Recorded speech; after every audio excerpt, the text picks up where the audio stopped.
For medieval women, eating last was not a metaphor. It was a daily reality. Meals were simple, portions were small, and food was never guaranteed. When bread was placed on the table, men ate first. Children followed. And only if something remained, a woman might eat. Sometimes there was nothing left at all. This wasn't cruelty in the way we understand it today. It was survival math.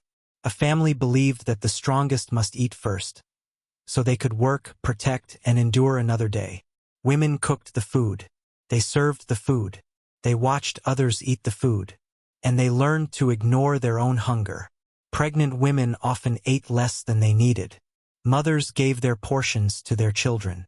Wives survived on scraps, stale bread, or thin soup, if they were lucky. Hunger was constant, silent, and expected.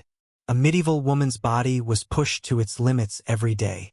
Heavy labor, cold winters, childbirth, illness, and yet food was never promised. There were no second meals, no midnight snacks, no safety nets. If the harvest failed, a hunger followed. If the household struggled, women absorbed the loss first. To live as a medieval woman meant learning how to function while hungry, how to work while weak, how to smile while empty. Tonight, we will step into that quiet reality. Not through battles or kings, but through the simple act of sitting at a medieval table. A place where women waited, and sometimes never ate at all. Hello and welcome. Before you close your eyes and get cozy, make sure to subscribe and like the video, and let me get you to sleep flawlessly. Chapter 1. The Unspoken Rule, Women Eat Last. In the rhythm of the medieval day, there were few constants more reliable than hunger. And in the answering of that hunger, few rules more quietly pervasive than the order in which a household came to its meal. This order was not an accident of personality, nor a simple courtesy. It was a deeply ingrained social protocol, a physical manifestation of a hierarchy that governed every aspect of life. And within this protocol, a fundamental, often unstated principle held sway. Women, and most pointedly the wife and mother, ate last. If they ate at all. To understand this, one must first picture the setting, not of the grand feast, but of the common meal. In the dim, smoky interior of a peasant's cottage, or in the hall of a modest Franklin's house, the family would gather. The fare was simple. A thick pottage of grains and vegetables simmering over the hearth, a loaf of coarse dark bread, perhaps a sliver of cheese or a piece of salt fish. It was a meal designed for sustenance, not ceremony. Yet even here ceremony existed. The father, the husband, would take his place. This was his right and his due. He was the paterfamilias, the legal and economic head of the household. His labor, in the fields, at the forge, on the road, was considered the primary engine of the family's survival. His strength must be maintained. Therefore, he was served first. The best portion of the pottage, the heel of the loaf that was not burned, the choicer bit of protein, would be ladled or placed onto his trencher, a thick slab of stale bread that served as a plate. His sons, particularly those old enough to labor beside him, would be served next, their growing bodies seen as investments in the future of the household's productivity. Only after the men and boys had begun to eat would attention turn to the wife. Her role in this ritual was active, but not as a participant. She was the steward of the food. She ladled, she portioned, she ensured the Chapter 2. The Hierarchy of the High Table. The principle of women eat last found its most elaborate and symbolic expression not in the peasant's cottage, but in the great stone halls of the nobility. Here, the custom was not whispered in the scrape of a wooden bowl, but proclaimed in polished silver and woven tapestry. The high table, raised on a dais at the end of the hall, was the stage upon which the social universe was performed, and every placement, every service, was a statement of power. The lord of the manor or castle sat at the literal and figurative center of this universe. His chair was often the only one with arms, a throne in all but name. To his right, the place of highest honor, would sit his most important male guest, a visiting baron, a favored knight, the bishop. Other prestigious men, his key retainers and officials, would fill the remaining seats along the high table. Their service was a precise ballet. The pantler would present the bread, the butler the wine, the carver the meat, each with bows and formalities reserved for this upper echelon. Food arrived to them first, hot and in its most perfect state. The choicest cuts of the roast, the finest white manchet bread, the first pour of spiced wine from a chased jug. The lady of the castle did have a place at this table, typically to the left of her lord. Her presence was essential, a symbol of the partnership that produced the dynasty and managed the domestic sphere. Yet, her position was inherently derivative. She sat because she was his wife. Her service, while still lavish compared to the lower tables, followed a strict protocol of precedence. The lord would be served first, then the highest-ranking male guest, then perhaps other key men, and then, in turn, the lady. While the delay might be mere moments, and her plate would be full, the sequence was immutable. It publicly affirmed that even the highest-born woman's status was mediated through her relationship to a man. Below the dais, in Chapter 3, Survival Economics, the male laborer first. Beneath the symbolic pageantry of the high table lay a foundation of stark, utilitarian logic. In the world of manual subsistence that defined life for the vast majority of the medieval population, the body was not merely a vessel for the soul, but the primary instrument of economic survival. It was a machine that required fuel, and the allocation of that fuel was governed by a cruel, clear calculus. Priority went to the machine upon which the family's immediate survival most directly depended. Almost invariably, this was the adult male. The peasant household functioned as a single, fragile economic unit. Its viability hinged on the physical capacity to labor. The husband's tasks were not only strenuous, they were non-negotiable. He was responsible for the plowing, a brutal, whole-body exertion that defined the agricultural calendar. He performed the reaping during harvest, swinging a sickle for hours under the sun. He might be required to provide boon work on the lord's domain, extra days of labor that were owed as part of his tenure. This was work of pure, aerobic output. A weakened man meant a poorly plowed field, a delayed harvest, or a penalty from the Lord Steward. The consequences were not abstract. They were the difference between a full granary and famine. This created a pervasive mindset of investment feeding. The man's body was the family's most critical capital asset. Feeding him the largest share, the heartiest broth, the extra bit of bacon, was not favoritism. It was preventative maintenance. It was akin to feeding the ox before the family because the ox pulled the plow.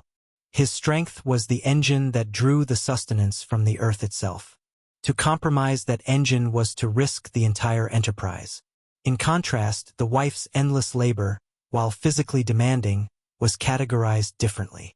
Her work, spinning, weaving, cheesemaking, brewing, childminding, was seen as interstitial in Chapter 4. The Lady's Contingent Meal. At first glance, the noblewoman's position at the high table seems to contradict the harsh rule of the cottage. Seated beside her lord, served on silver, her meal appears one of privilege, not privation. Yet, her sustenance was of a different, more complex kind. It was contingent. Her place, her plate, and the very quality of her life were not rights, but derivatives, flowing from her relationships to the men around her. First her father, then her husband, and potentially her son. From her earliest years, a noble daughter's diet and health were tied to her value as a marital asset. She was fed not merely to thrive, but to present. Her meals were designed to cultivate the ideal aristocratic complexion, pale and smooth, and a figure that signaled fertility and robust health, without the coarseness of physical labor. This was an investment in her future, but the investor was her father, who expected a return in the form of a powerful alliance. Her food was a tool in her upbringing, a means to an end that was entirely dependent on a man's decision. Upon marriage, her contingent status became codified. The food she ate, the gowns she wore, the chambers she inhabited, were all provided through her husband's estate. Her dower, the portion of his lands meant to support her in widowhood, was a future promise, not a present possession. At the daily meal, this dependency was ritualized. She was served after her lord, a constant, gentle reminder that the bounty before her was his to dispense. In great households, she might have her own administrative purview, overseeing the dairy, the poultry, the brewing, and thus direct access to certain foodstuffs. But this was an extension of his authority, a delegated management of his resources. Her authority was real, but it was borrowed. This contingency reached its most precarious point with widowhood. A widow with a secure dower and an adult son to advocate for her could become a powerful indup. Chapter 5. In the Peasant Cottage. A calculated portion. Within the wattle and daub walls of the peasant cottage, the concept of a meal was stripped of all ceremony and refined to its barest, most functional essence. Here there was no high table, no server with a silver ewer. There was only the family, the hearth, and a single pot simmering with the day's sustenance. A thick, fibrous pottage of grains, peas, and whatever garden vegetable or foraged green was in season.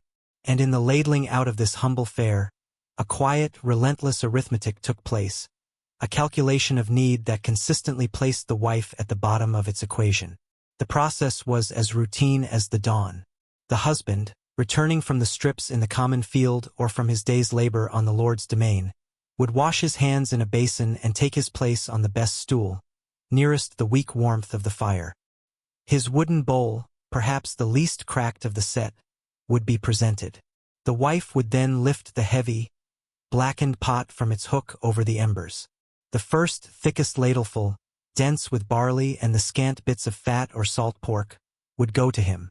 This was not an act of love, but of logistics. This portion represented fuel for tomorrow's labor. A thinner ladleful with more broth than grain might then go to a growing son, an investment in future labor. A younger child would receive a portion suited to its small stomach. Only then would the wife ladle for herself. What remained in the pot was, by definition, the leavings. The broth had grown cooler, the most substantial elements already removed. Her portion was often the most liquid, the least nourishing. On good days, this merely meant a less satisfying meal. On the countless days of ordinary scarcity that defined medieval life, it meant a tangible caloric deficit. She would consume her meal quickly, often standing at the hearth or sitting on a lower stool, already mentally cataloging the next task. Cleaning the bow. Chapter 6. Scarcity and the Silent Sacrifice. The calculated portion of ordinary times hardened into a stark, chilling imperative during seasons of scarcity. A poor harvest, an early frost, a livestock plague. These were not misfortunes, but existential crises that echoed in the hollow silences of a cottage. When the grain sacks dwindled and the root cellar grew bare, the household's quiet hierarchy of consumption transformed into a grim ritual of triage. And in this ritual, the woman's role evolved from the one who ate last to the one who might not eat at all. The strategy was one of managed depletion. The family's nutritional resources, now critically finite, were directed with a brutal clinical priority. The husband's strength had to be preserved for as long as possible, for he represented the only hope of future labor, of perhaps earning a few pennies in wage labor, or of hauling what little could be foraged or begged. His ration, while reduced, was protected. Children, especially sons, were the future of the household's labor force. Their growing bodies were given what could be spared, their cries for food a powerful, biological imperative that could not be ignored. This left the wife as the household's most flexible asset, and its most expendable buffer. Her sacrifice became active, not passive. She was the engineer of scarcity, the one who stretched a handful of barley into a thin gruel by adding extra water from the well. She would proclaim she had eaten while preparing the food, claiming she had tasted the broth and was no longer hungry. She would give her own meager portion to a child whose hunger pangs were more vocal than her own silent ones. In the deepest desperation, she might simply go without for a day or two, her own body consuming its reserves so that others might have a little more. This was not viewed in the moment as tragic heroism. It was practical household management. Her body was seen as more resilient to deprivation, a notion born of. Chapter 7. Eating standing up. The mother's posture. In the choreography of the medieval meal, posture was a language. To sit was to claim a place, to partake as a member. To stand was to serve, to wait, to remain in a state of readiness. For the mother of the household, the most common posture during the family's nourishment was not seated among them, but upright, near the hearth. She ate standing up, This was not a casual choice born of a busy schedule, but a physical manifestation of her dual role, the primary provider of food and its last recipient. The act of eating standing, often at the rough wooden counter or hearthstone, meant her meal was always interstitial.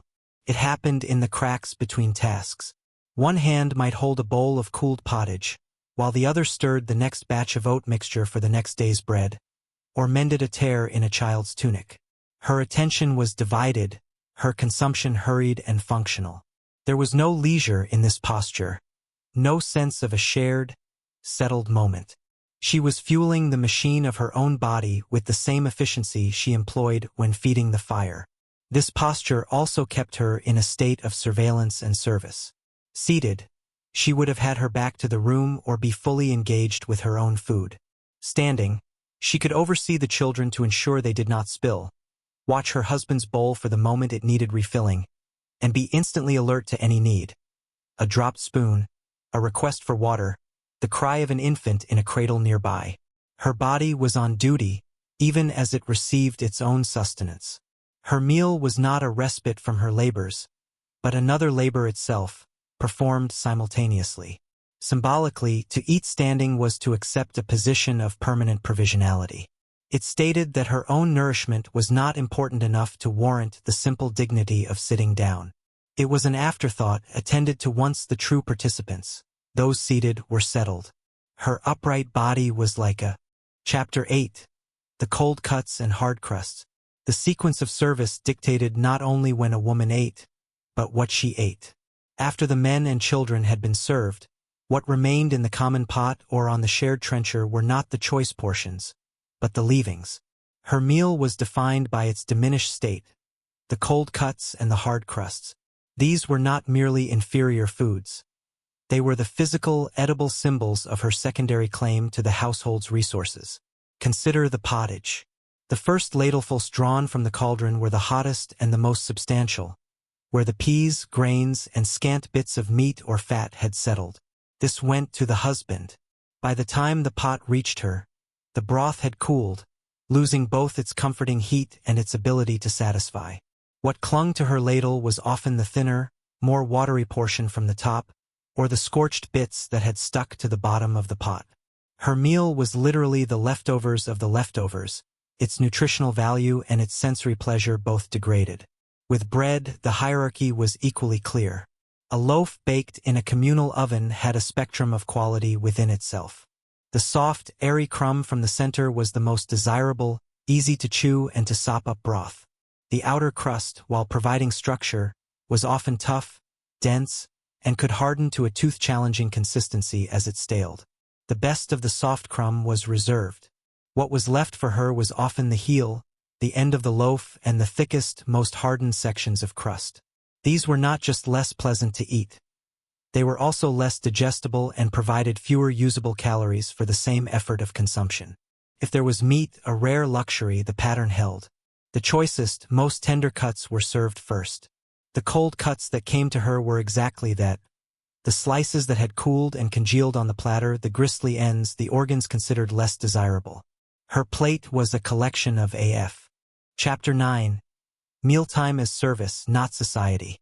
For the medieval woman, particularly the wife and mother, the family meal was not a social event.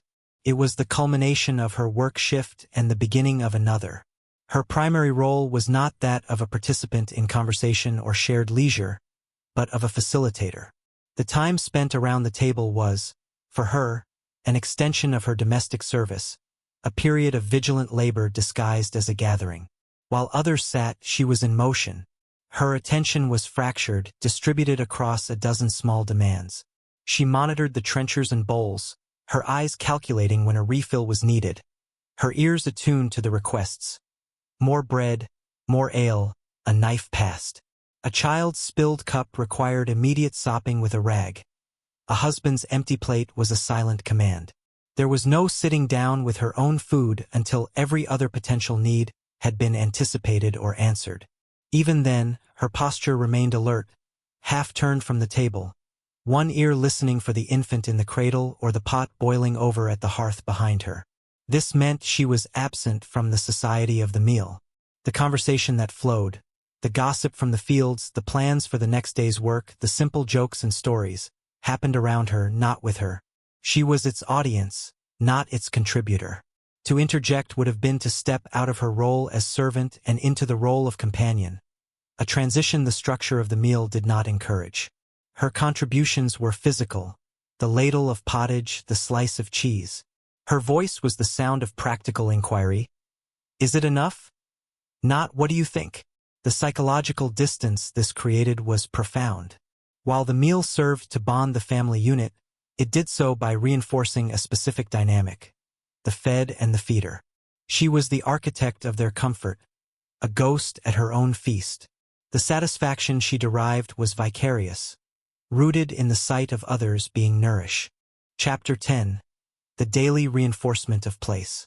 The pattern was not an occasional slight, but a daily liturgy.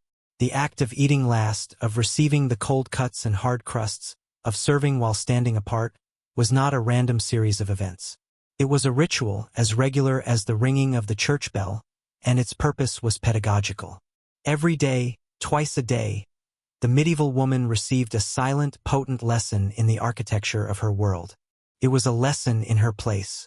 This ritual was far more effective than any written law or shouted decree. Laws could be contested, decrees ignored. But the gnawing emptiness of a stomach, the tangible feel of a cold bowl, the ache in the feet from standing while others sat, these were incontrovertible truths of the body. They bypassed the intellect and spoke directly to the instincts. They taught her, in a language deeper than words, the hierarchy of need within her household. Her need was negotiable. Theirs was not. This was not theory. It was the physical reality of her daily life. The reinforcement was cumulative. A single meal might be brushed aside, but the 1,000th meal, eaten in the same way, carved a groove in the soul. It normalized her secondary status, making it feel less like an injustice and more like a natural law, as immutable as the sun setting in the west. Her expectations calibrated themselves to this reality. To expect the choicest cut would have felt not merely greedy, but absurd, a violation of the proper order. The ritual manufactured her consent to her own deprivation. This daily reinforcement also shaped her identity. She began to see herself through the lens of her function. The nurturer, the sustainer, the one who goes without. Her virtue became intertwined with her sacrifice. To claim her share assertively would not have been merely selfish. It would have been a failure in her primary role, a dereliction of duty. The ritual thus transformed a social constraint into a moral imperative. Her place. Chapter 11. Beyond the table, a life of constrained rights. The silent lesson of the meal table did not exist in isolation. It was but the first, most intimate classroom in a world built to constrain a woman's legal and economic existence at every turn. The principle that placed her last for nourishment was merely a domestic reflection of a vast, overarching legal doctrine that rendered her, in the eyes of the law, a perpetual minor. Her place at the table was a symptom. The disease was a system called coverture. Upon marriage, a woman's legal identity underwent a profound dissolution. The common law doctrine of coverture stated that a husband and wife were one person, and that person was the husband. The Latin phrase was femme covert, a covered woman. Her legal cover was her husband. This meant that any property she brought into the marriage, any wages she might earn, even the clothes on her back, technically became his. She could not own property in her own name, sign a contract, sue or be sued in court independently, or write a will. Her voice in the legal realm was silenced. She spoke through her husband's mouth, if she was allowed to speak at all. This legal vanishing act had direct, brutal consequences for her material survival. A skilled brewster or clothmaker who earned money saw her profits become her husband's to spend or squander as he chose. If he was a poor manager, fell into debt, or was simply cruel, she had no recourse. She could not access her money to feed her children if he refused. Her labor enriched his estate, not her own. This economic dependency forced a practical, daily reliance on his goodwill, mirroring the dependency she practiced at the meal table. The shadow of this law stretched into the darkest corners of life. A wife could not legally refuse her husband's sexual demands. This was the marriage debt, an obligation she owed. In cases of physical abuse, the law offered little protection, while extreme violence might be censured. Chapter 12, The Legal Doctrine of Coverture. To truly understand the medieval woman's place, one must move from the warmth of the hearth to the chill of the courtroom, from the custom of the table to the cold text of the law. Here we encounter the central, defining legal fiction of her existence, the doctrine of coverture. This was not a mere social preference, but a powerful legal principle that structured her entire life from the moment she spoke her marriage vows. Its premise was simple, elegant, and utterly annihilating. Upon marriage, a husband and wife became one person in law, and that person was the husband. The term itself, coverture, from the Old French meaning covered, perfectly described her new state. A married woman was a femme covert, a covered woman.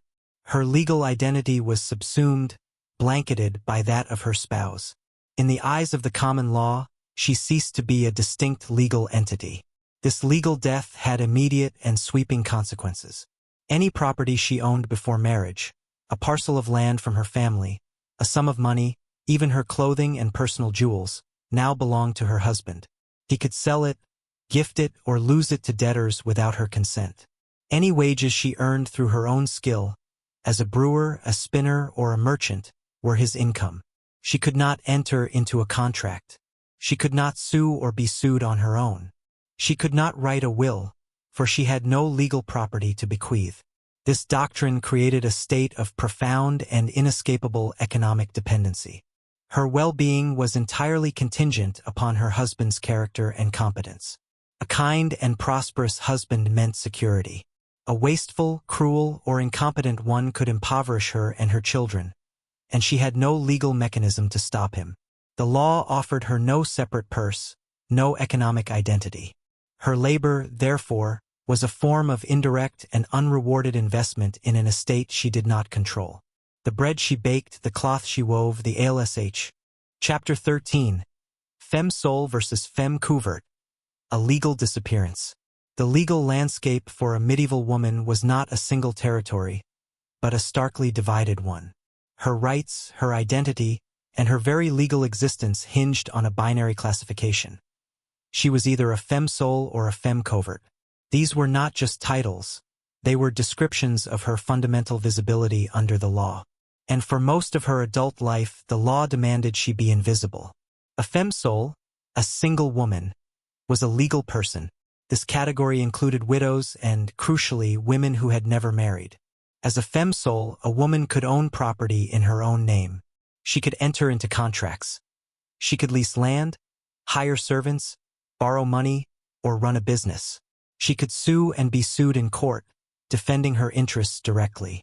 She could write a will, directing the disposition of her hard-earned assets. In the bustling towns, we see femme sole as successful brewsters, cloth merchants, and shopkeepers, their names appearing in guild records and court rolls.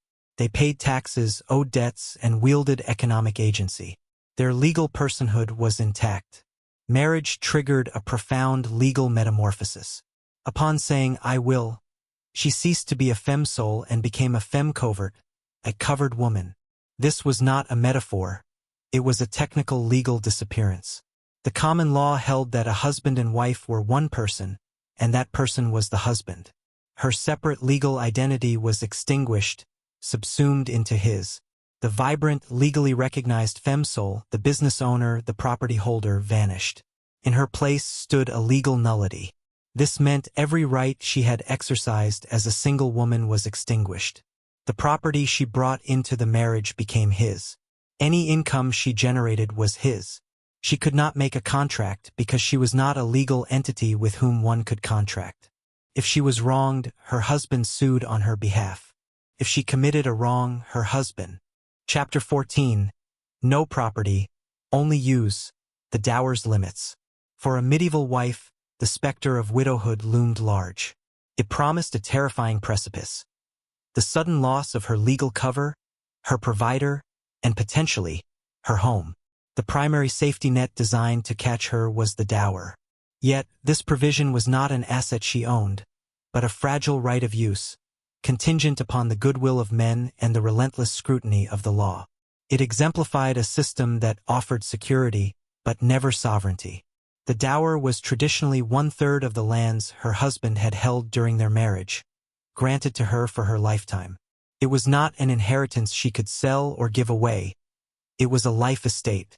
She held the right to its income and could live upon it, but upon her death it reverted to her husband's heirs, usually her own sons or a male relative.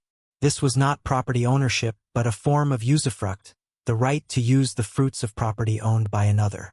Her relationship to the land was that of a temporary steward, not a lord. The process of securing even this limited right was fraught. A dower was not automatic. It had to be formally assigned, often at the church door during the wedding ceremony, a moment meant to publicly guarantee her future. But in practice, these assignments could be vague: all my lands in the county of Essex, or contested later. Upon her husband's death, the real battle began. To actually take possession of her third, a widow often had to go to court to have her dower admeasured or formally allocated. This pitted her against her husband's heir, frequently her own son, who naturally wanted the entirety of the estate for himself. These legal fights could be protracted and ruinously expensive. An heir might claim the lands were not her husband's to dower, that they were held in a different feudal tenure, or that the original assignment was invalid. A widow without powerful male relatives to advocate for her could be slowly starved. Chapter 15: The Crushing Weight of the Marriage Debt. Beyond the legal and economic constraints, a medieval wife's body was not her own sovereign territory. It was bound by a solemn, spiritual, and legally enforceable obligation known as the marriage debt. This was the mutual duty of conjugal relations, a concept rooted in scripture and hammered home by centuries of church teaching. In theory, it was reciprocal; both husband and wife owed it to one another. In practice, within the framework of coverture and patriarchal authority, its weight fell most heavily upon the wife, transforming intimacy into an inescapable duty that could border on tyranny. The theological foundation was clear. The Apostle Paul, in his first letter to the Corinthians, had stated that spouses should not deprive one another, lest they be tempted by Satan. The Church Fathers expanded this into a doctrine of mutual obligation. Denying the marriage debt was considered a sin, a breach of a holy contract. For a wife, this removed the possibility of lawful refusal. Her consent was assumed in the vow itself. To say no was not merely to displease her husband, it was to defy the moral order of her faith. This doctrine placed her in a near impossible bind.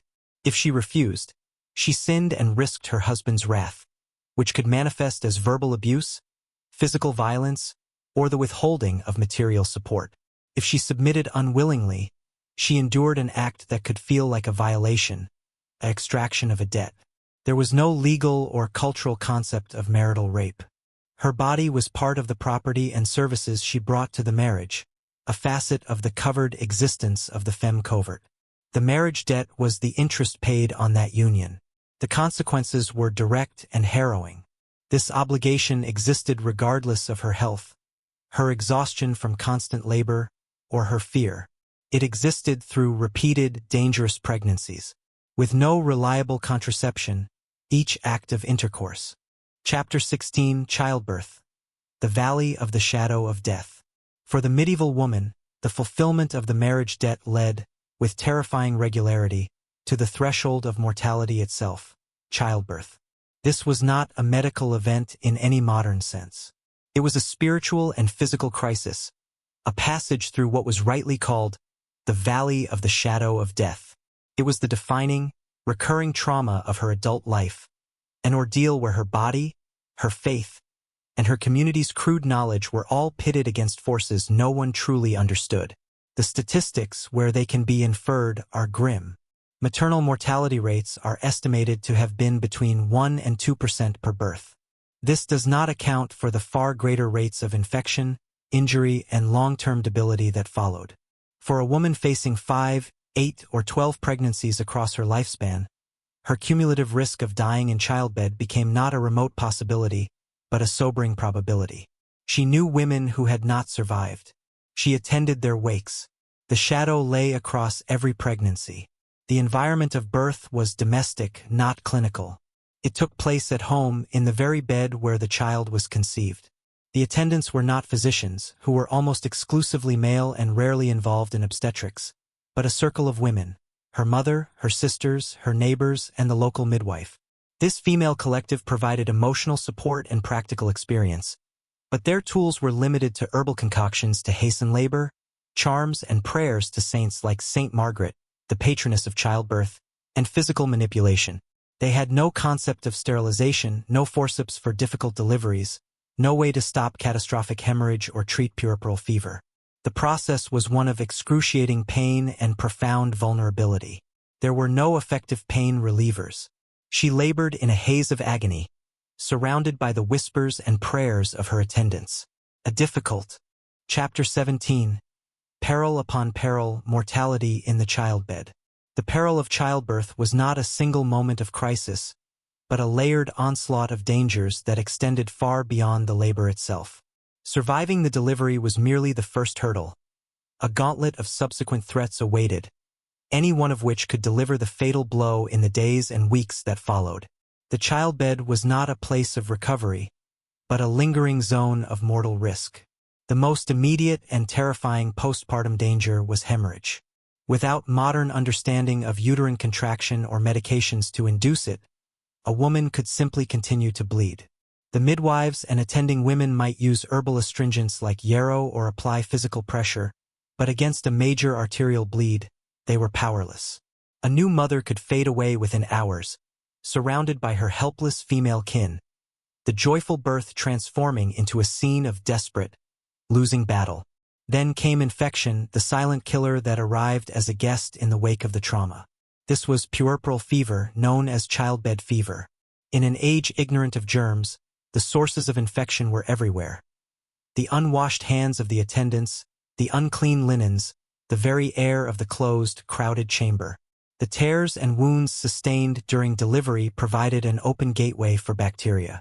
A woman might seem to be recovering, only to be struck days later by a sudden, raging fever, agonizing abdominal pain, and a putrid discharge.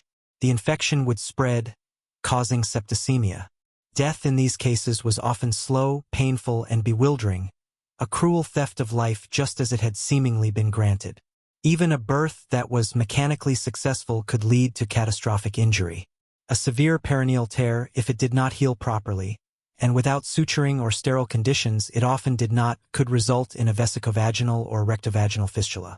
This meant an uncontrollable, constant leakage of urine or feces. The Candidi. Chapter 18. The unending cycle of pregnancy and grief. The medieval woman's reproductive life was not a series of discrete events, but a continuous, exhausting, and emotionally harrowing cycle. Pregnancy led to childbirth, which led, if she and the infant survived, to lactation and the intense care of a newborn, all while managing a household and other children. And then, with little respite, the cycle would begin again. This relentless biological rhythm was punctuated not only by the fear of her own death, but by the staggering frequency of infant and child mortality, weaving a thread of chronic grief into the fabric of her existence. The average family might see many births, but raise far fewer children to adulthood. Estimates suggest that 30% to 50% of children died before the age of 5. This meant a mother was statistically likely to lose at least one child, and often several. Death came swiftly and from myriad directions. Summer diarrhea from contaminated water, winter respiratory infections, epidemics of smallpox or plague, simple accidents. A child thriving 1 week could be buried the next. There were no antibiotics, no vaccines, only prayers and herbal remedies of limited efficacy. This constant proximity to loss necessitated a form of emotional pragmatism that can seem chilling to the modern eye. Affection was deep, but its expression was often tempered by caution. The high probability of death encouraged a certain guardedness, a hesitation to invest too much hope in a life so fragile. This is not to say mothers did not love their children fiercely. Accounts of grief are poignant and real, but that their love was perpetually braced for tragedy. The lullaby she sang might be for a child she feared would not see the next winter. The cycle also meant her body was rarely her own. Pregnancy and nursing suppressed ovulation, but with children nursing for shorter periods, often due to the mother's poor nutrition affecting her milk supply or the demands of her L. Chapter 19. The limited arsenal of herbal contraceptives. Faced with the deadly cycle of pregnancy, medieval women were not passive victims of biology. They possessed and utilized a corpus of folk knowledge aimed at controlling fertility, a quiet rebellion against the relentless toll of childbearing. This knowledge was an underground science, passed from mother to daughter or between women, often whispered and rarely written. Their arsenal consisted of herbal contraceptives and abortifacients, but it was a perilous arsenal. Its efficacy was uncertain, its use was dangerous, and its practice existed in the shadow of mortal sin and severe legal penalty. The recipes were based on observation and tradition, not clinical understanding. Certain herbs were believed to prevent conception or bring on the menses, a euphemism for inducing an early abortion. Common ingredients included silphium, an extinct plant of antiquity whose reputation lingered, rue, pennyroyal, tansy, savon juniper, and willow. These were typically prepared as strong teas, potions, or pessaries. The principle behind many was likely twofold. Some herbs, like pennyroyal and tansy, contained toxic oils that could irritate the uterus, while others may have had mild hormonal effects that disrupted the menstrual cycle. The problem was one of dangerous imprecision. Dosage was guesswork. The potency of the herbs varied wildly with the season, soil, and method of preparation. A brew meant to prevent pregnancy could be too weak to be effective, leading to an unwanted pregnancy, or lethally strong, causing violent illness, organ failure, hemorrhage, and death for the woman. The line between a contraceptive and a poison was vanishingly thin, and women walked it out of sheer desperation. Beyond the physical danger lay the formidable weight of religious condemnation. The Church held that any intentional attempt to prevent conception or induce abortion was a grave sin, a defiance of God's will and the primary purpose. Chapter 20.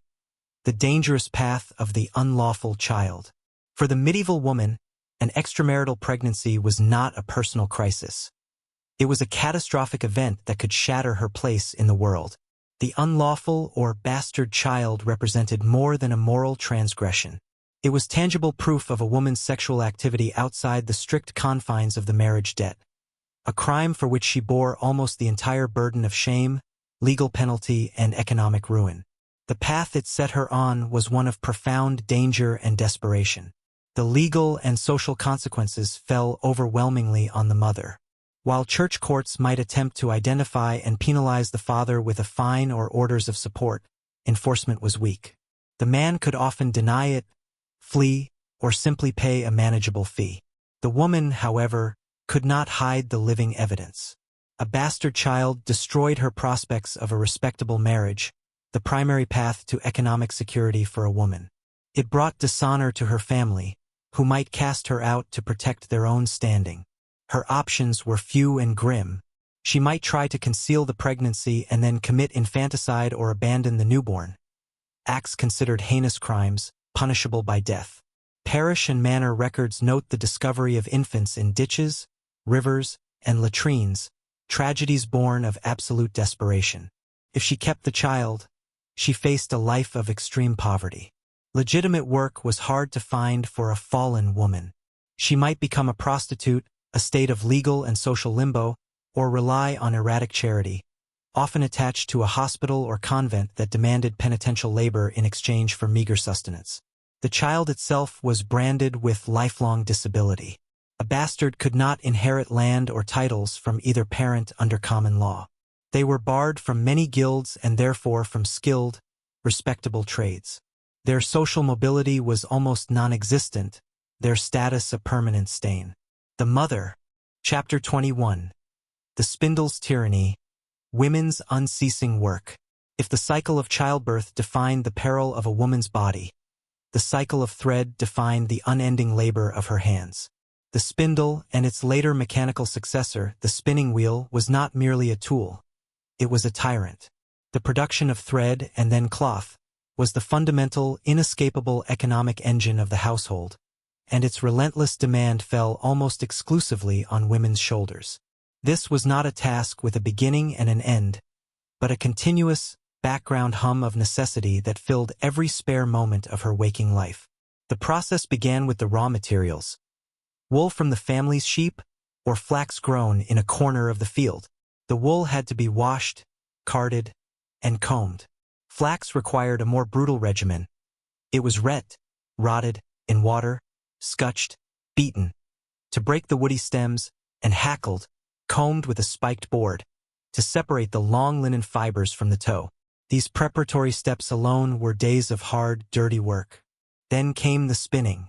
Using a drop spindle or, from the later Middle Ages, a foot-powered spinning wheel, she would twist the fibers into a continuous strong thread.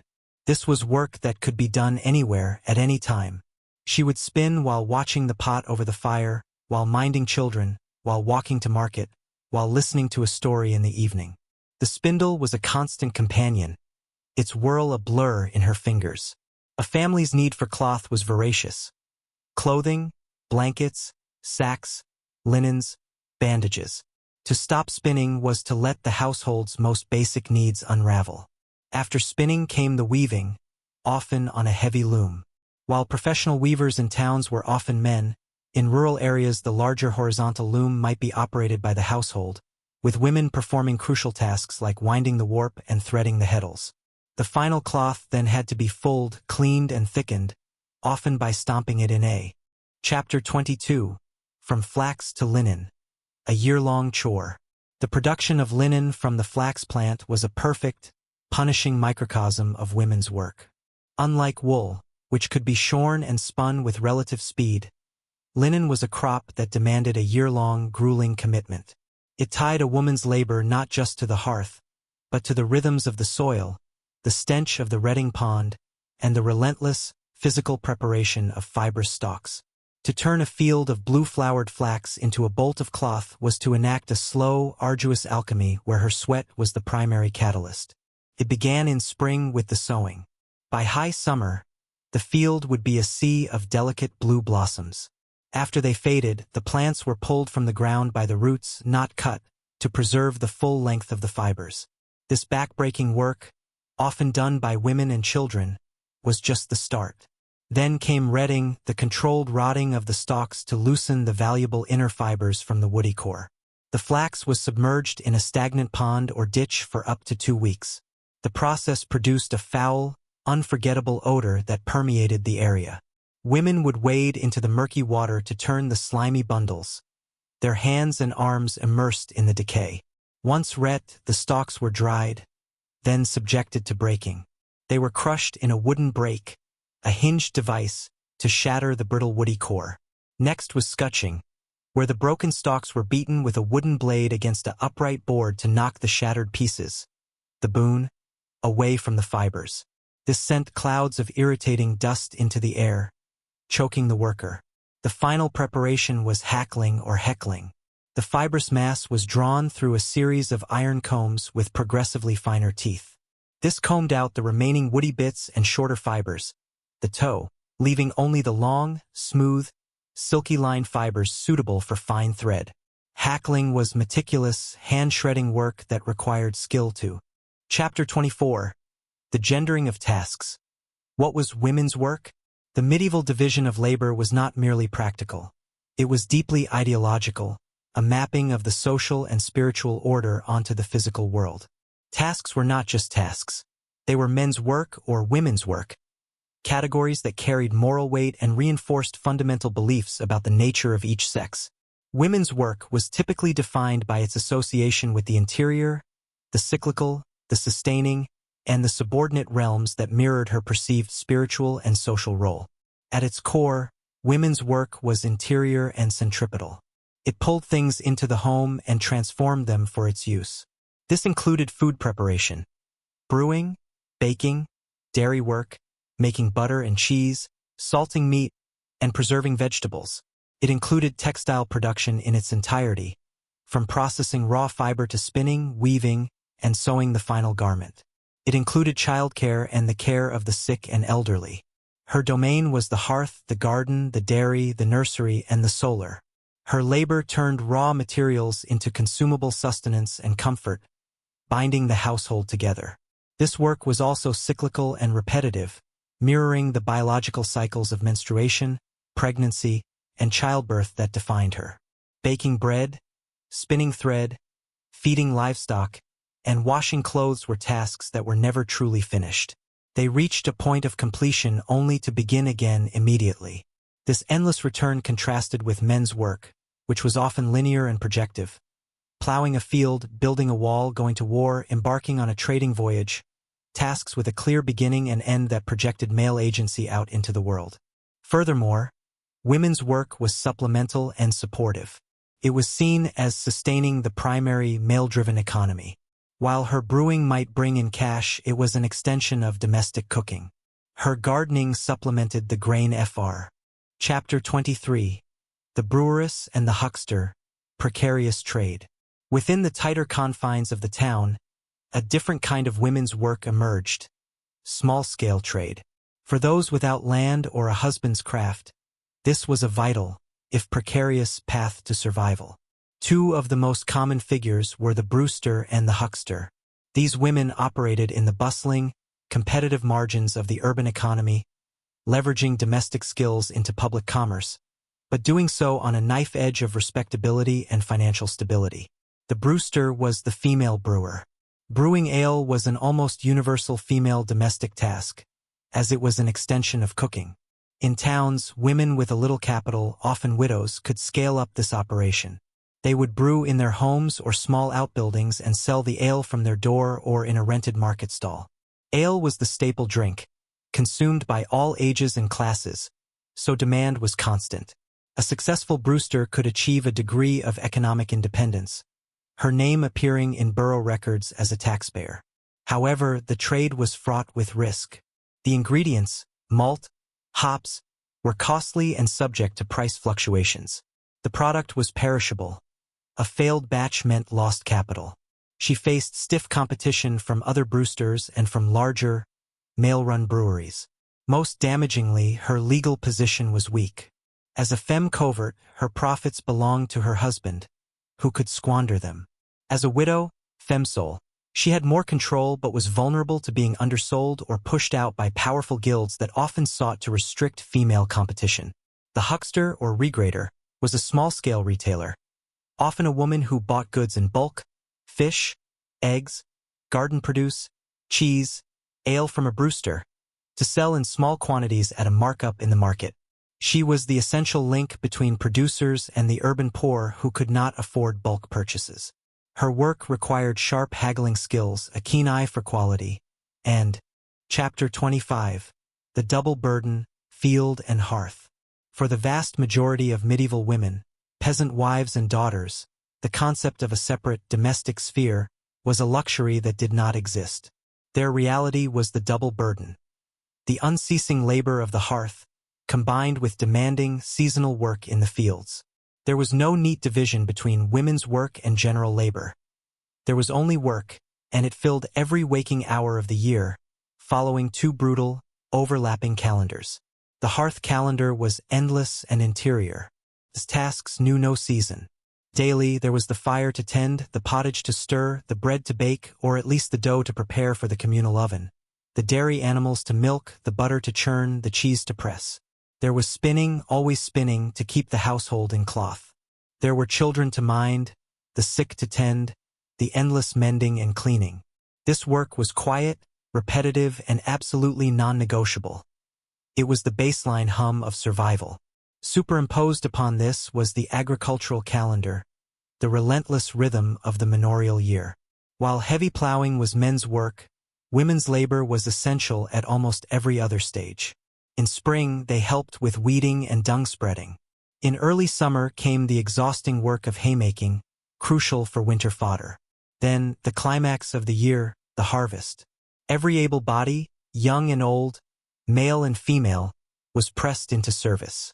Women would reap alongside men, bending for hours with a sickle, gathering and binding sheaves. The work was frenetic, dawn to dusk, under the blazing sun or driving rain. For the crop had to be gathered in a narrow window or risk ruin. After the harvest came gleaning, a rite often reserved for the poor, which meant women and children would follow the reapers, collecting every stray stalk of grain to eke out a little more flour for the winter. In autumn, there was fruit to gather, nuts to collect, and the harvest of the. Chapter 26. The ideal of silence and obedience. Amidst the cacophony of her labor, the clang of the loom, the cries of children, the murmur of the market, the medieval woman was surrounded by a constant, countervailing chorus of instruction demanding her silence and obedience. This was not merely a social preference. It was a theological imperative and a cornerstone of the prescribed social order, preached from pulpits, embedded in law, and romanticized in literature. The ideal woman was a study in quiet containment. The scriptural foundation was unambiguous. The Apostle Paul's letters to the Corinthians and Timothy were endlessly cited. Let your women keep silence in the churches, and if they will learn anything, let them ask their husbands at home. And let the woman learn in silence with all subjection. This ecclesiastical silence was extrapolated to the domestic and social sphere. Her voice was to be a private instrument, not a public one.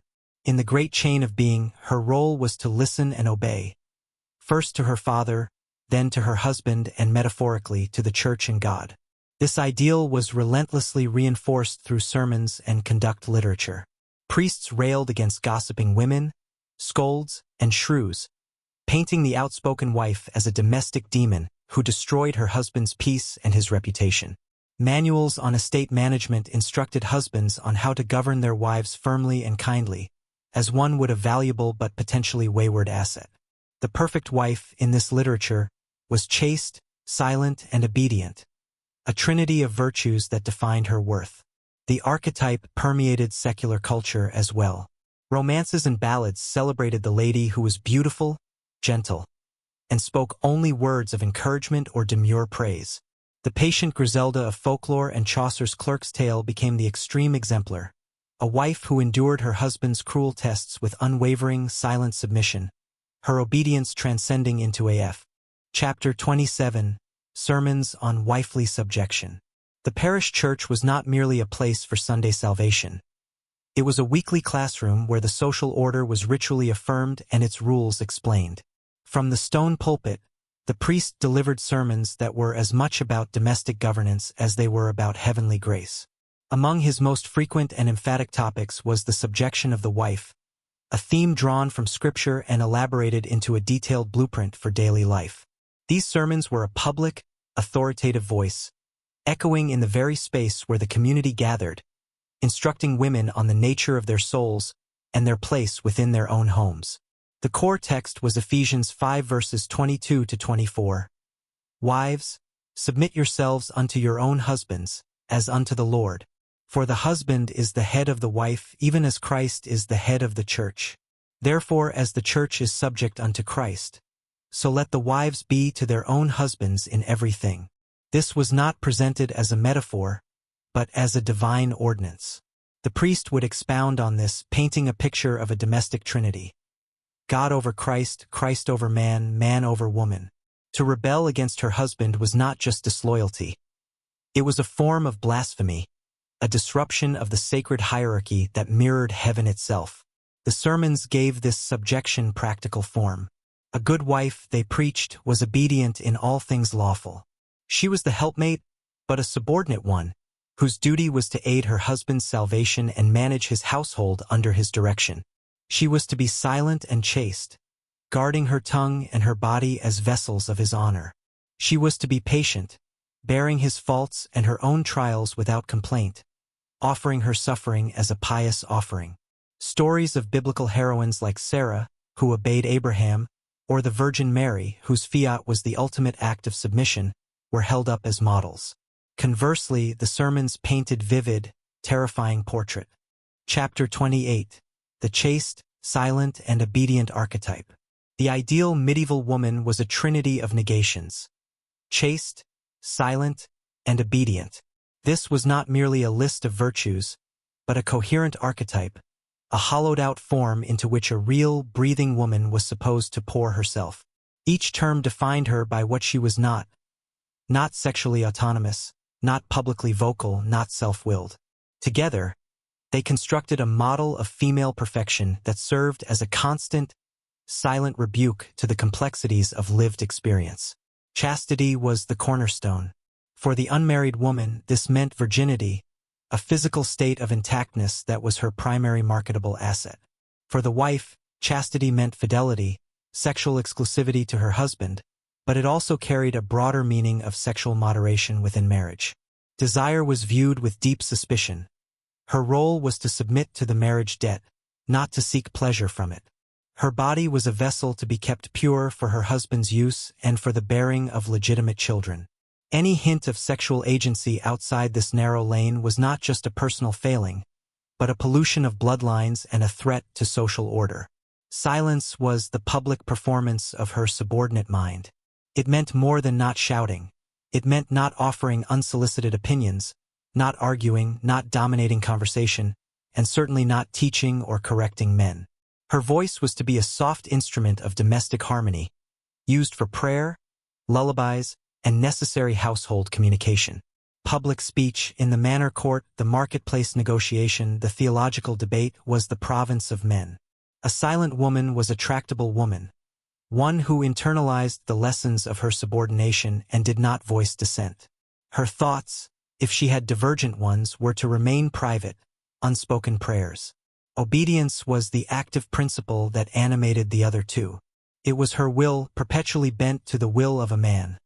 First her father, then H. Chapter 29. The Scold's Bridle. Punishing the voice.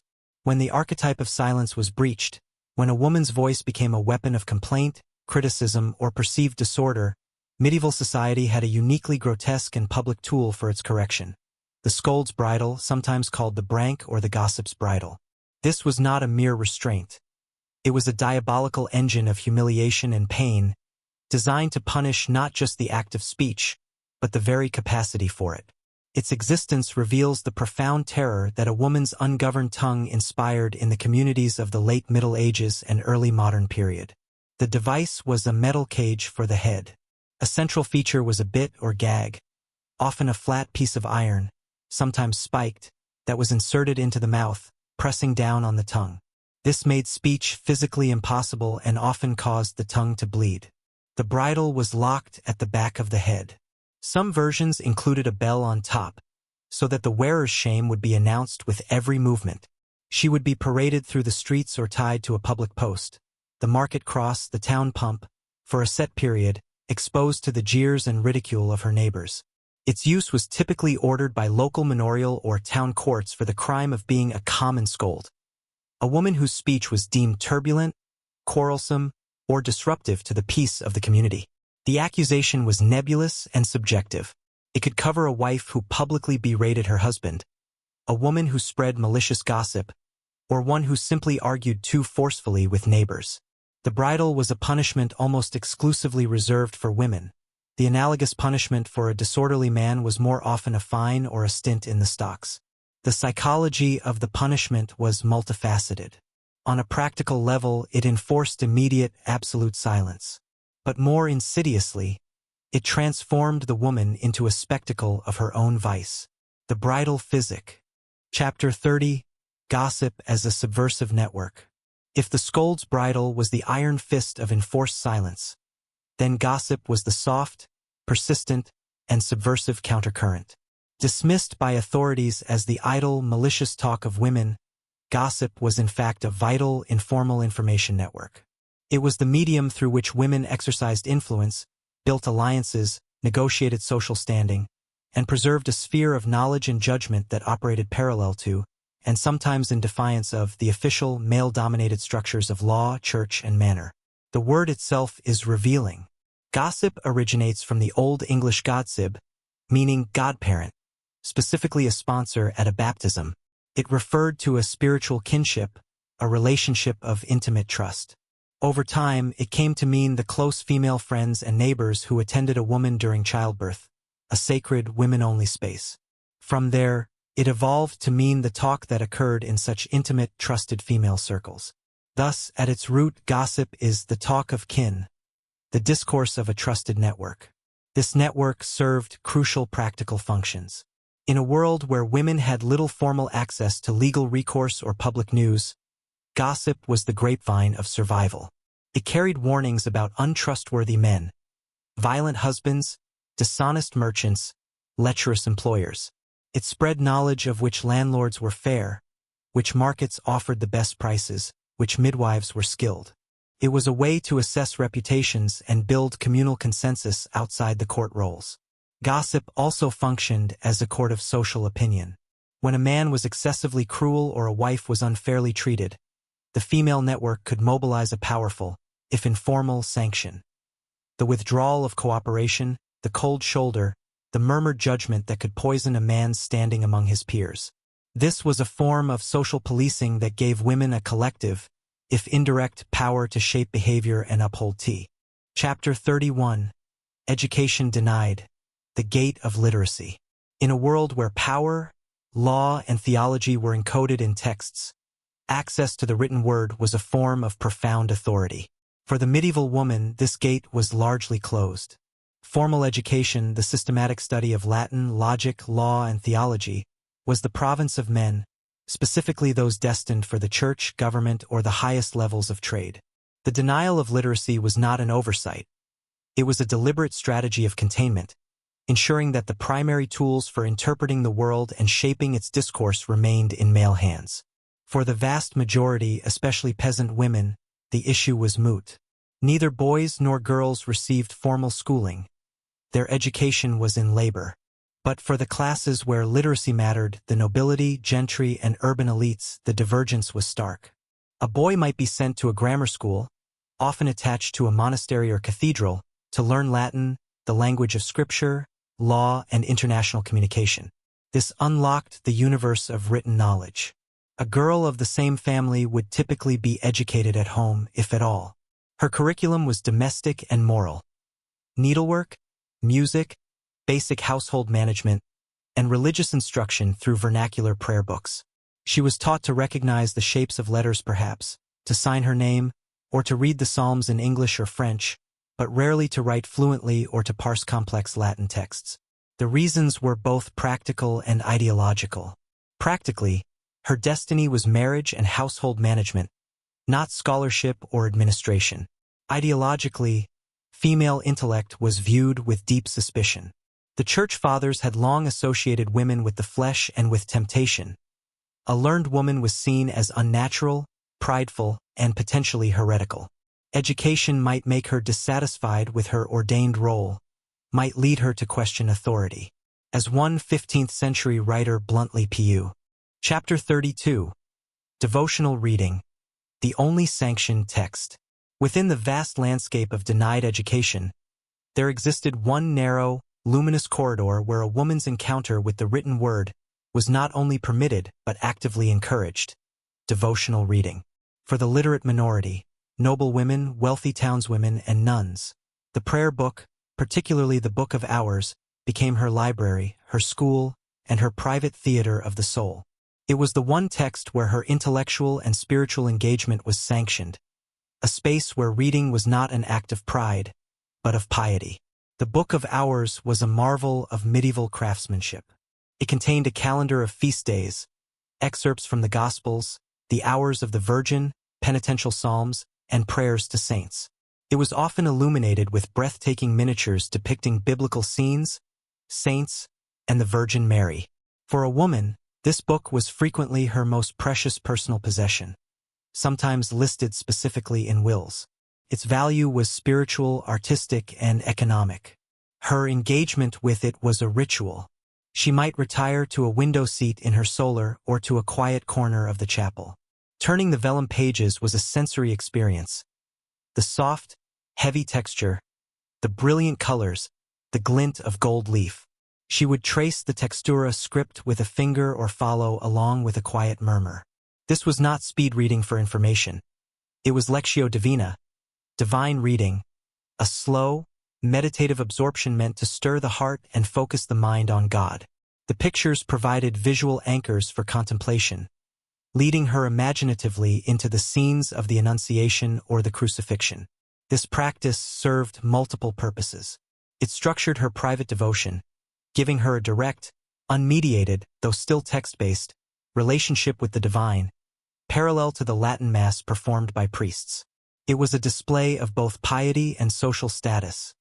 A lavishly illuminated book was a public thèse. Chapter 33. Exceptional Minds in Convent Walls. For the medieval woman whose intellect burned too brightly for the dim corridors of domestic life, there was often only one sanctuary that could both contain and feed it, the convent. Within the disciplined silence of the cloister, behind walls meant to separate her from the world, a woman of exceptional mind could find a universe.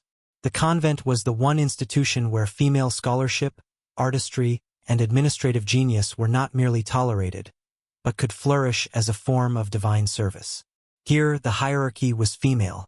An abbess or prioress wielded immense authority, governing the community's spiritual and temporal affairs. She managed estates, settled legal disputes, oversaw building projects, and negotiated with bishops and lords. This required a formidable intellect, a grasp of law, agriculture, accounting, and diplomacy. Women like Hildegard of Bingen, 12th century, became famous across Europe, corresponding with popes and emperors, writing theological, scientific, and musical works of staggering originality from her Rhineland convent. The convent provided the three essentials for intellectual life: time, texts, and tutelage. The daily horarium carved out hours for Lectio Divina and study. Convent libraries, while varying in size, were repositories of knowledge. In the scriptorium, nuns did not merely copy texts. They actively shaped culture. They were scribes and illuminators, their hands producing beautiful psalters and devotional works. In doing so, they engaged deeply with the content, their artistry an extension of their meditation. Some, like the 12th century nun Herrad of Landsberg, compiled vast encyclopedic works, like the Hortus Deliciarum, Garden of Delights, weaving together theology, science, and morality for the education of her sisters. For the mystically inclined, the convent offered a sanctioned outlet for profound, often audacious, theological exploration. Mechthild of Magdeburg, Chapter 34. The Fear of Female Intellect. The exceptional minds that thrived behind convent walls were the glorious exception that illuminated a pervasive, often unspoken, rule. The deep-seated fear of female intellect that permeated medieval society. This was not a simple prejudice against stupidity, but an active philosophical anxiety. A thinking woman, particularly one who ventured beyond devotional reading into realms of theology, natural philosophy, or law, was seen as a destabilizing force, a violation of the natural and divine order. This fear was rooted in a toxic mix of classical philosophy and Christian theology. From Aristotle, medieval scholars inherited the idea that women were misbegotten males, cooler and moister in humoral composition, and therefore less capable of rational thought. Their rationality was seen as inherently weaker, more susceptible to the passions of the body. From St. Paul and the Church Fathers came the association of women with the flesh and temptation via Eve, while men were associated with the spirit and reason. Intellect was a spiritual faculty. Therefore, a woman engaging in high intellectual pursuit was stepping out of her carnal nature into a masculine domain, an act of pride and unnatural rebellion. This anxiety manifested in cultural tropes. The learned woman was a stock character of satire and warning. She was the woman on top, a symbol of the world turned upside down. In literature and art, she was depicted as neglectful of her domestic duties, scornful of her husband, and ultimately unhappy. Her learning made her not wise, but ridiculous, argumentative, and barren of both children and true feminine virtue. The message was clear. Intellectual pursuit dried up the maternal, nurturing essence that defined her. The fear also had a practical social dimension. A woman who could read complex texts could form her own opinions, question authority, and interpret scripture for herself, bypassing the mediating Aro. Chapter 36. The Law on Wife-Beating, the Rule of Thumb. The most infamous and enduring symbol of the medieval wife's physical vulnerability is not a statute from a law book, but a folk axiom, the rule of thumb.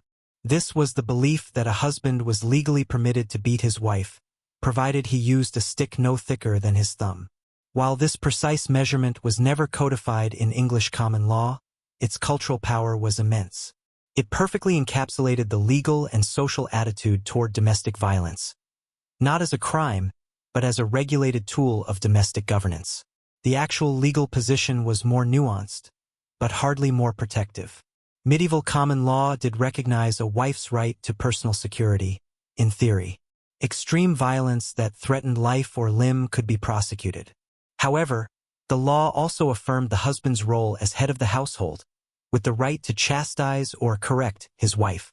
This created a vast, gray area of permissible, moderate correction. Where did scolding end and assault begin? The rule of thumb provided a rough, ready, and deeply subjective answer for the community and for the husband himself. It set a visual, tangible limit that normalized the act while pretending to restrain its excess. Ecclesiastical courts, which handled marital disputes, might take a slightly stricter view. The Church promoted the ideal of Christian marriage as a loving union, and priests could admonish violently cruel husbands. They might impose penance or even order a separation, divortium immensa et thura, separation from bed and board, in cases of extreme brutality. But these were remedies of last resort, slow, expensive, and damaging to a woman's reputation. For the daily reality of a slapped face or a blow with a switch, there was no court she could feasibly approach. The rule of thumb thus served as a powerful social license. It told a husband that his authority included a physical dimension. It told the wife that Aserta. Chapter 35, The Vulnerable Body, Violence as Discipline. A woman's body in the Middle Ages was not a sovereign territory. It was a contested site, vulnerable to legal, social, and physical discipline. While the law offered some nominal protections, in practice, her person was considered an extension of her husband's or father's property, and its correction was seen as a domestic prerogative. The threat and reality of violence were pervasive tools for enforcing her prescribed behavior, operating on a spectrum from sanctioned chastisement to brutal assault, with little recourse for the victim. The legal framework was chillingly permissive. English common law, influenced by ecclesiastical thinking, often upheld a husband's right to chastise his wife. This was popularly circumscribed by the rule of thumb, a notion, though not a formal law, that a man could beat his wife with a stick no thicker than his thumb. This concept provided a cultural license for physical correction, framing it as a measured, even responsible act of governance rather than uncontrolled brutality. Church courts might intervene in cases of extreme, life-threatening violence, but day-to-day assaults were considered a private family matter. The reasons for such discipline were those of failed compliance.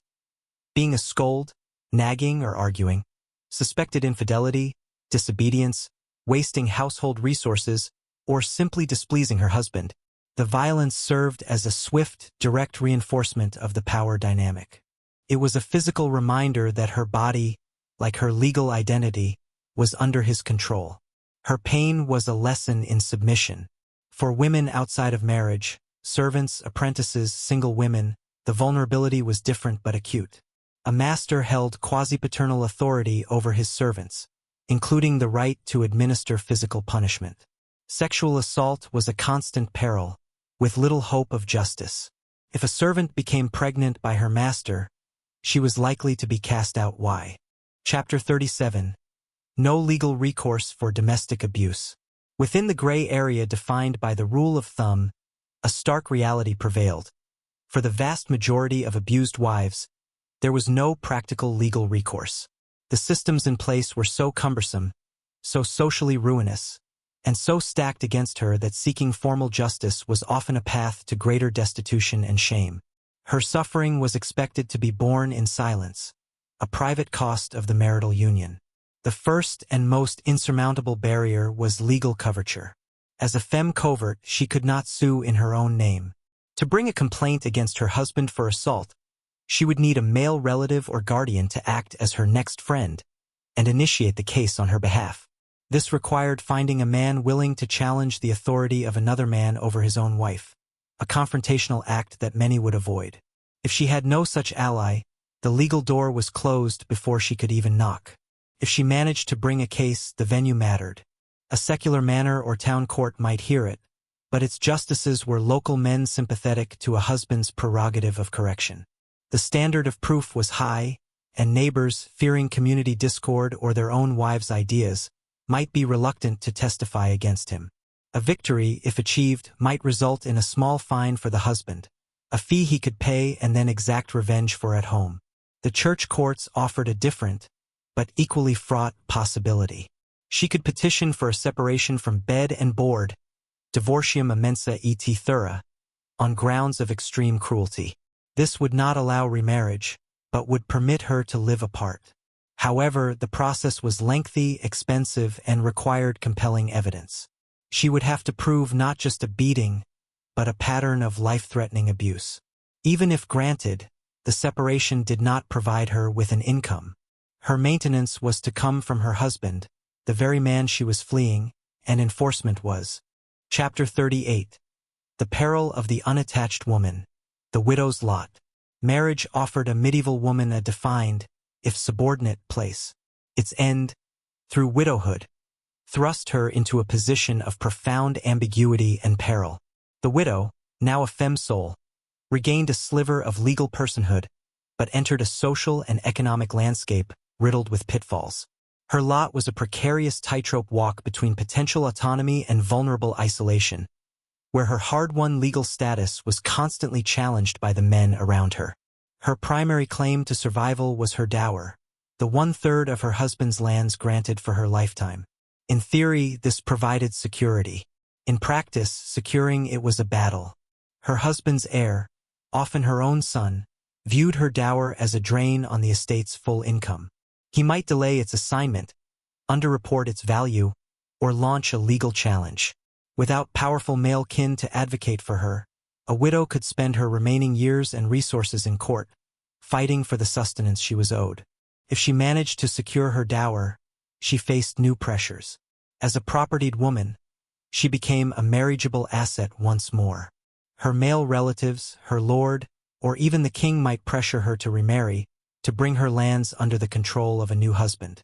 The right to choose her own second husband, called the widow's bench, was a contested privilege.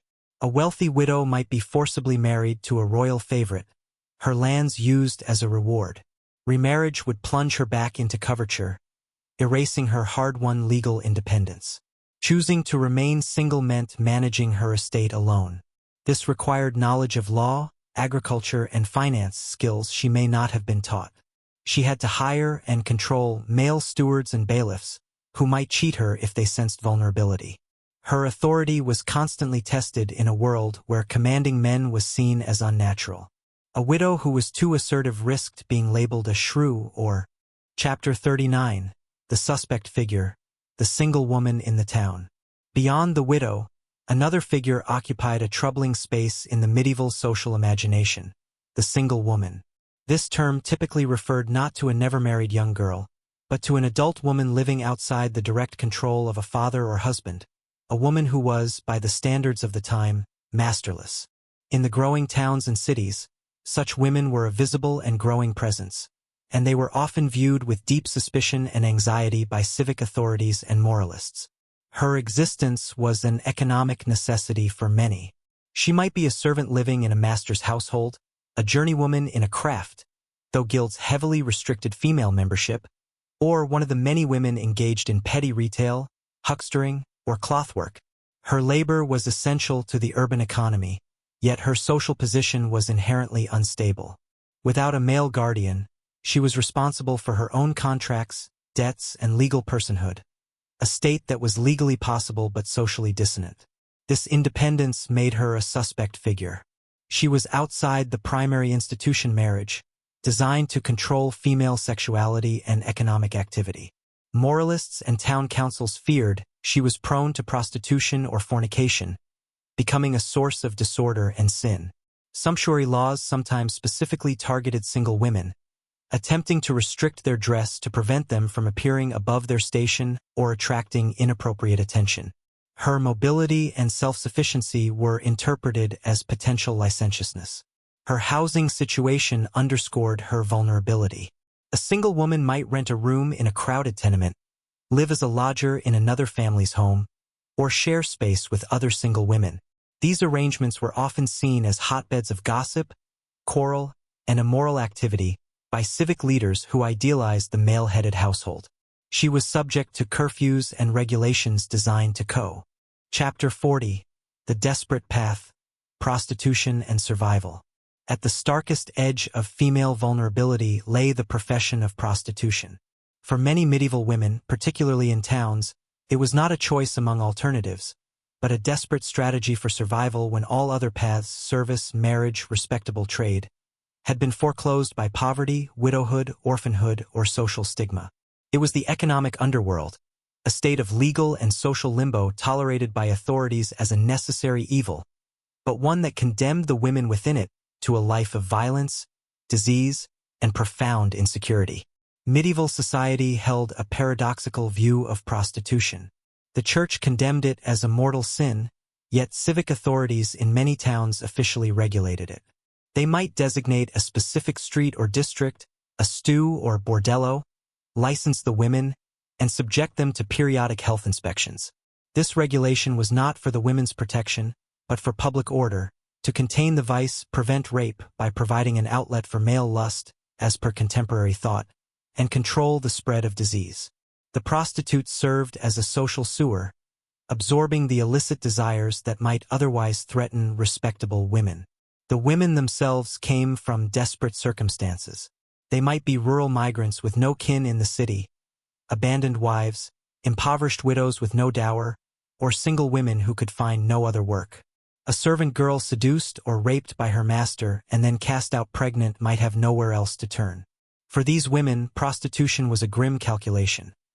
The immediate need for food and shelter outweighed the long-term risks of violence, social ostracism, and damnation. Their existence was perilous. They were subject to random violence from clients, exploitation by pimps or bawds who ran the brothels, and arbitrary punishment from authorities. While licensed, they lived outside the law's real protection. They paid special taxes in Chapter 42. The Shrine of the Mother, the Fear of the Wife. Within the sacred architecture of the Church, the tension between the Virgin and Eve was not merely theoretical. It was carved in stone and painted on walls. It manifested in a tangible split in the devotional landscape. The exalted, public shrine of the mother and the private, anxious fear of the wife. This dichotomy shaped a woman's spiritual experience, offering her a celestial patroness of immense power while reinforcing the perils of her own earthly nature.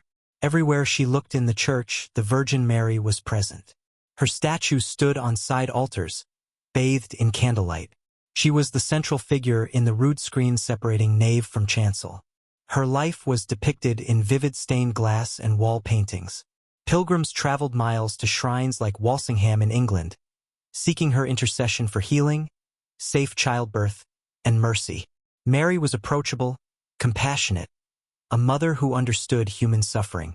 For the medieval woman, she was a uniquely powerful ally. She prayed to Mary for protection in childbirth, for the health of her children, for strength to endure a hard life or a difficult husband. In Mary, she saw a feminine power that was legitimate, revered, and merciful. Yet, this very devotion could underscore her own inadequacy. Mary was sinless. She was not. Mary was the humble handmaiden. Her own humility was constantly tested by the frustrations of daily toil. Mary's obedience was to God.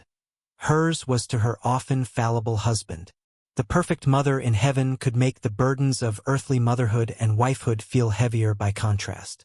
Simultaneously, the specter of Eve haunted the same space.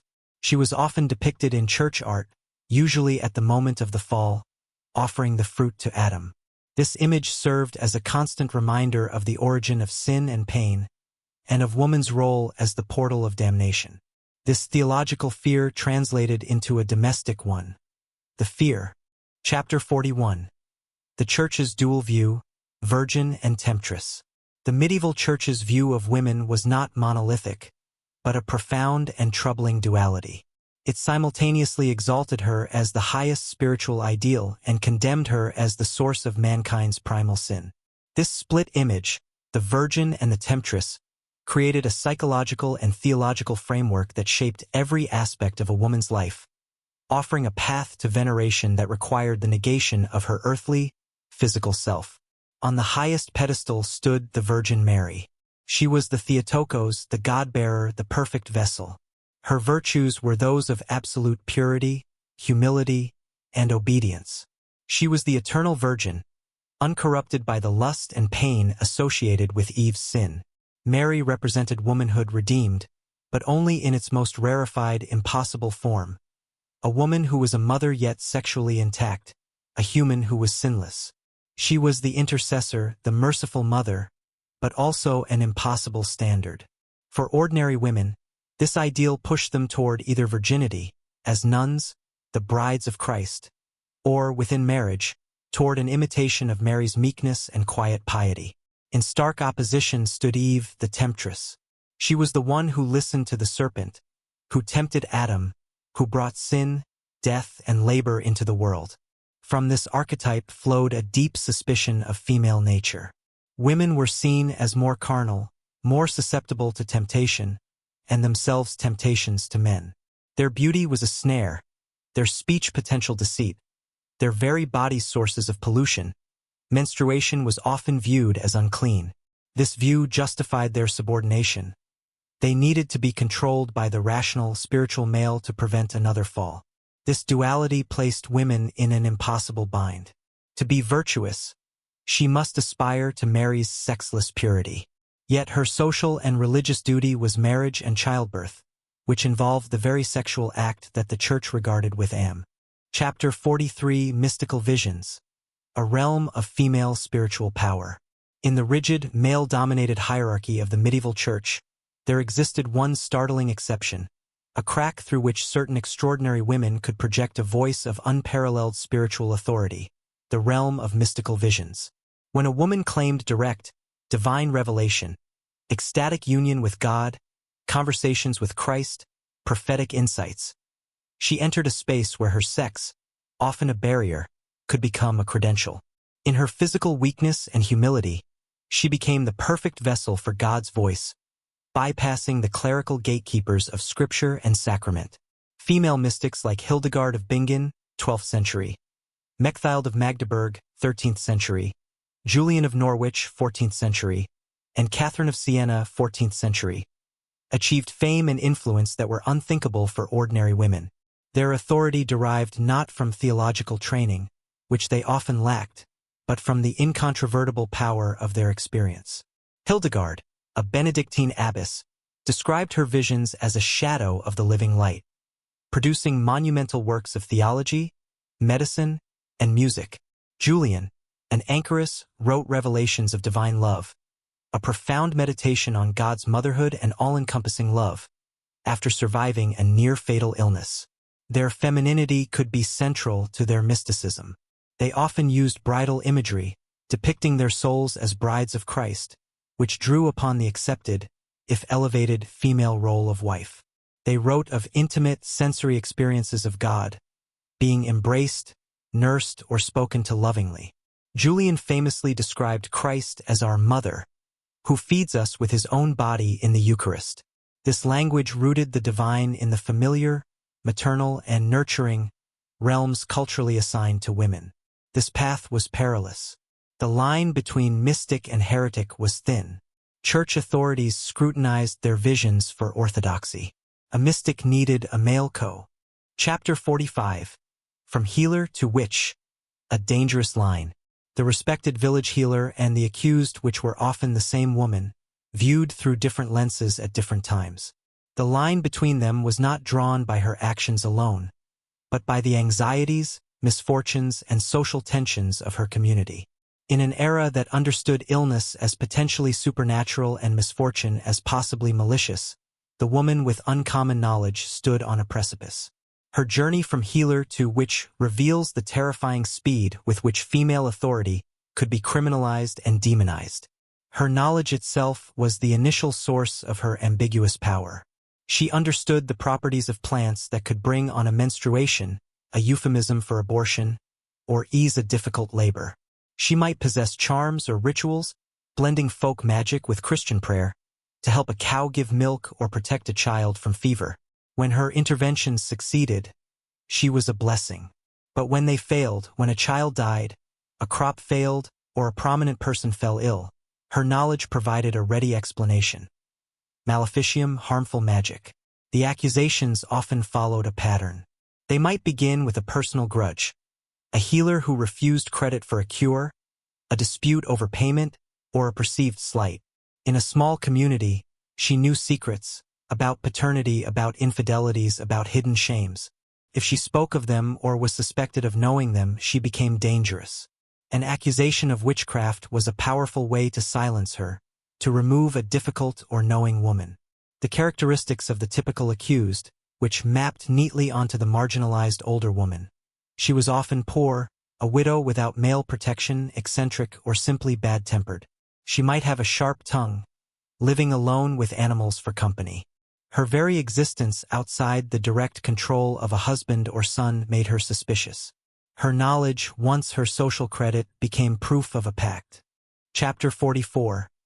The Alchemy of the Still Room, Healing and Danger. Beyond the church and the mystical trance, another realm of potent, clandestine female knowledge existed. The still room. This was a small chamber, often adjoining the kitchen or herb garden, where a woman practiced the arts of healing and preservation. Here, she was an alchemist, transforming common plants, minerals, and animal substances into remedies, potions, and poisons.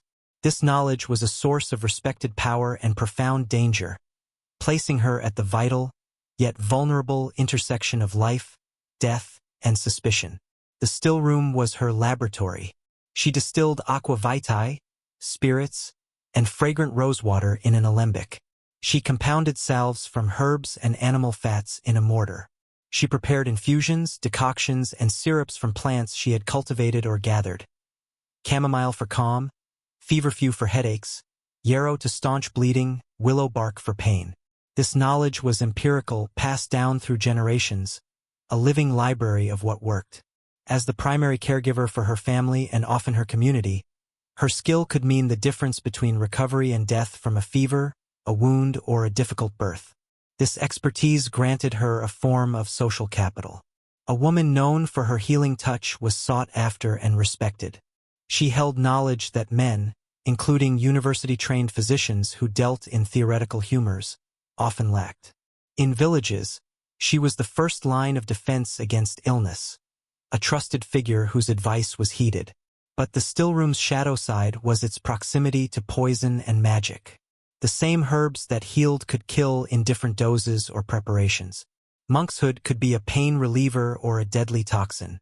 Henbane and belladonna could be used in minute amounts for pain or in larger doses to induce the hallucinogenic trances associated with flying ointments. This duality made her suspect, if a patient died under her care or if a powerful. Chapter 46. The Loom as a World. Finding Agency in Craft. In the midst of constraints, one of the most profound and pervasive sources of female agency and identity was not a person or an institution, but an object, the loom. More than the spindle, the loom represented a larger-scale, creative dominion.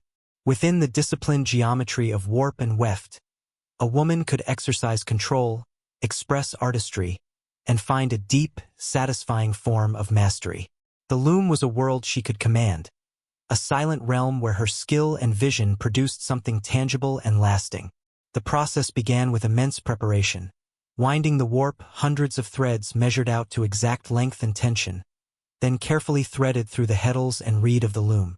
This setup was a test of patience and precision, a silent logic puzzle. Once prepared, the act of weaving was rhythmic and immersive. With her feet on the treadles, she raised and lowered alternate sets of warp threads, creating the shed. Her hands threw the shuttle carrying the weft thread through this opening, then beat it firmly into place with the reed. Thump thump, swish, clack. The rhythm was hypnotic, a mechanical heartbeat. Within this structure, creativity flourished. She decided the pattern.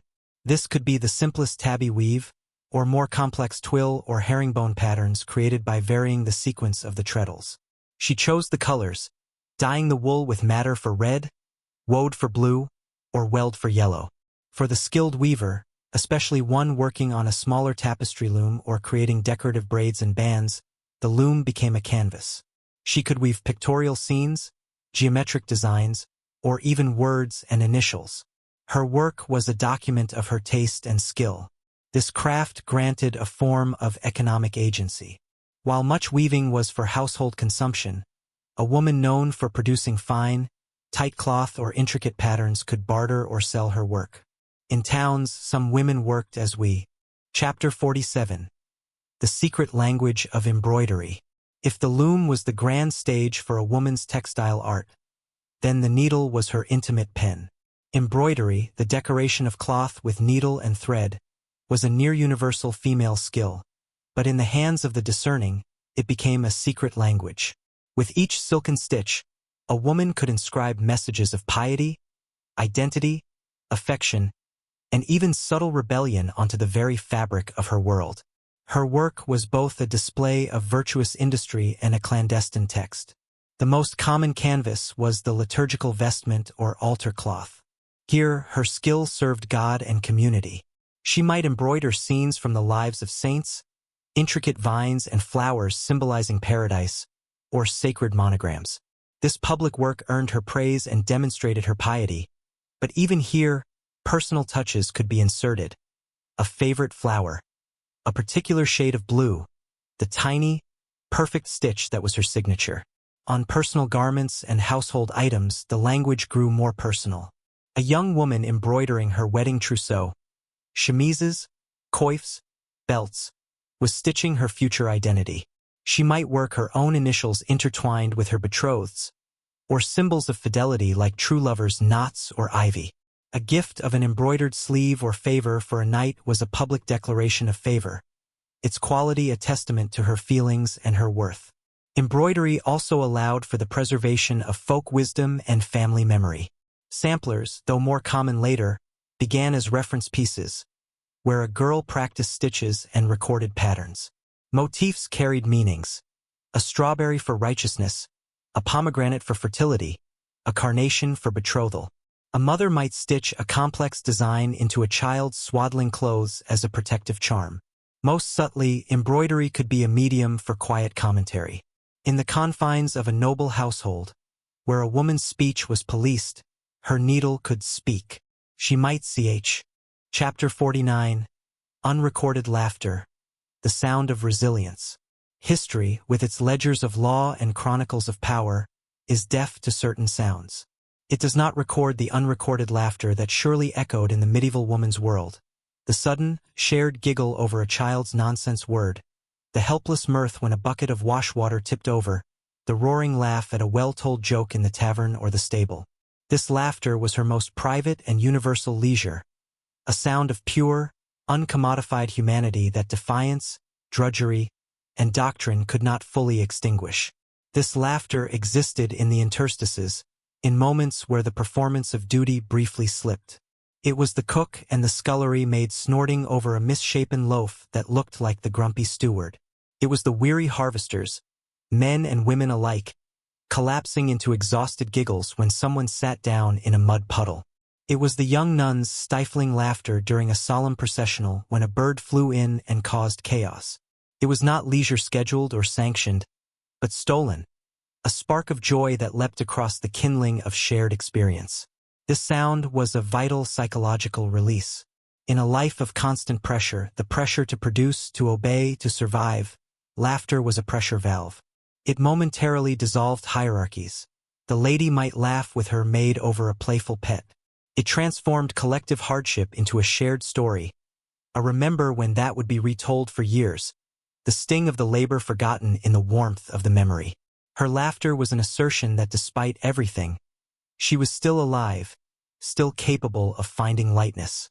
It was also an act of resistance. To laugh in the face of hardship was to defy its totalizing power.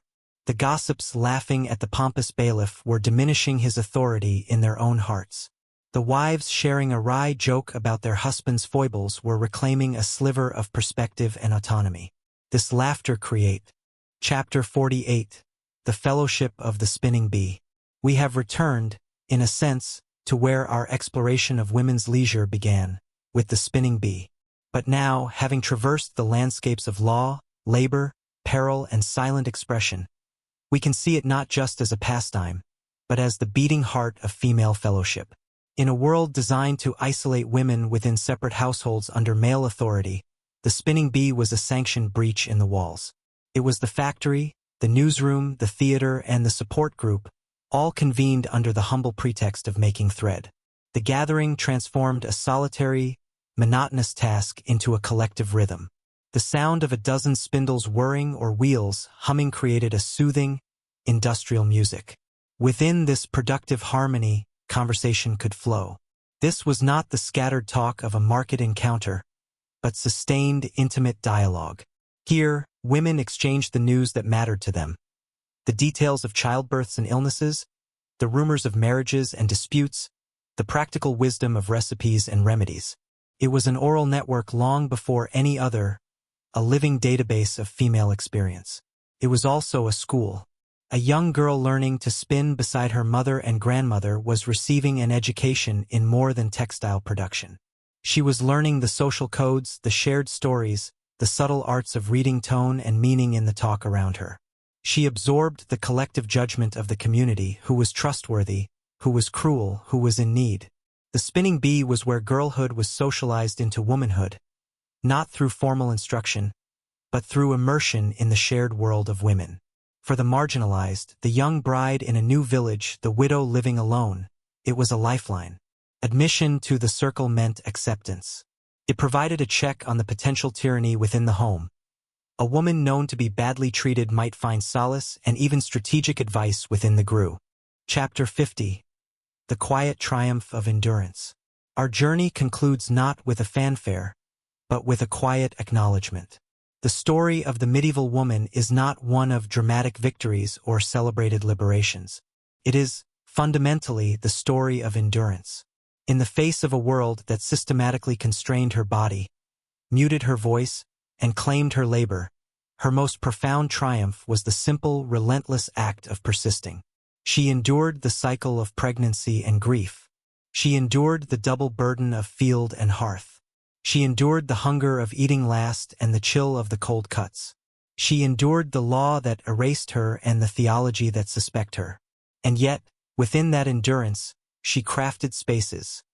A fellowship at the spinning bee, a language in her embroidery, a mastery at her loom, a solace in her unrecorded laughter.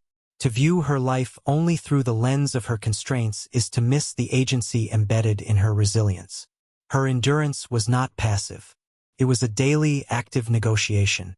She navigated coverture with shrewdness, scarcity with ingenuity, and violence with strategic silence or the whispered network of gossip.